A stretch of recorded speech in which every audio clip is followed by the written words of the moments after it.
గన్నవరం మాజీ ఎమ్మెల్యే వల్లభనేని వంశీ అజ్ఞాతంలోకి వెళ్లిపోయారు. కొన్ని రోజులుగా ఆయన బయట కనిపించడం లేదు. మాచవరం పోలీసులు అరెస్టు చేస్తారన్న అనుమానంతో అండర్ గ్రౌండ్ కి వెళ్లిపోయారనే అనుమానాలు కలుగుతున్నాయి.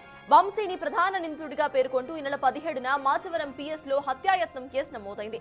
ఈ కేసులోనే యతీంద్ర రామకృష్ణ, కొమ్మ కోట్లు, ఒల్లుపల్లి రంగా, కాట్రు శేషు, ఎం బాబు, ముల్పూరి ప్రభుకాంత్, అనగాని రవితో పాటు మరికొంతమందిని నిందితులుగా చేర్చారు.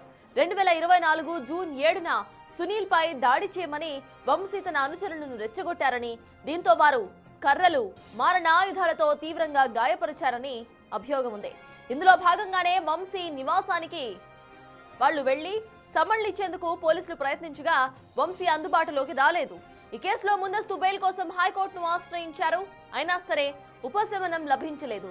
దీంతో ఫోన్ స్విచ్ ఆఫ్ చేసి అజ్ఞాతంలోకి వెళ్లారు వల్లభనేని వంశీ.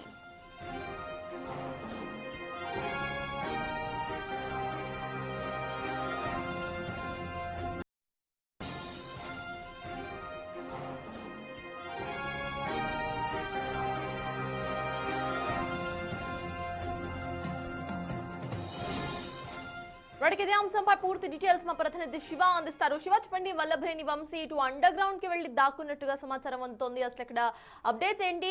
కేసుకు సంబంధించి పోలీసులు తదుపరి యాక్షన్ ఎలా ఉండబోతోంది?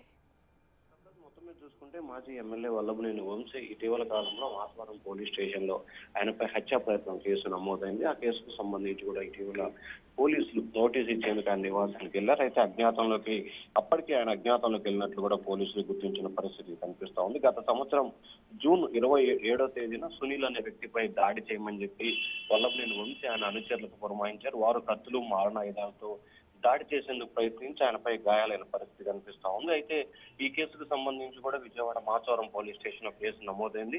ఈ అంశానికి సంబంధించి మొత్తం 13 మందిపై కూడా కేసులు హత్యా ప్రయత్న కింద కేసు నమోదు చేసి దర్యాప్తు చేస్తా ఉన్నారు. ఈ కేసులో వల్లభనేని వంశీకి నోటీస్ ఇచ్చేందుకు వెళ్ళిన ఆయన అందుబాటులో లేకపోవడం, అదే నేపథ్యంలో దీంట్లో ముందస్తు బెయిల్ ఇవ్వాలని చెప్పి ఏపీ హైకోర్టులో వల్లభనేని వంశీ 3 రోజుల క్రితం పిటిషన్ దాఖలు చేశారు. అక్కడ కూడా ఆయనకి పిటిషన్ కి సంబంధించి బెయిల్ పిటిషన్ ని డిస్మిస్ చేస్తూ హైకోర్టు ఉత్తర్వులు జారీ చేసింది. ఈ నేపథ్యంలో వంశీ అజ్ఞాతంలోకి వెళ్ళినట్లు కూడా పోలీసులు భావించారు. మరొక వైపు ఎస్సీ/ఎస్టీ ఏదైతే గతంలో సత్యవర్ధన్ కిడ్నాప్ కేసులో నిన్న సోమవారం విజయవాడ ఎస్సీ/ఎస్టీ కోర్టులో వాయిదాకి హాజరు కావాల్సిన ఆయన ఆ అనుచరులు హాజరు కాని పరిస్థితి కనిపిస్తా ఉంది. ఈ నేపథ్యంలో వంశీ అజ్ఞాతంలోకి వెళ్ళినట్టు గుర్తించిన పోలీసులు కూడా ఆయన కోసం గాలింపు చర్యలు చేపట్టారు.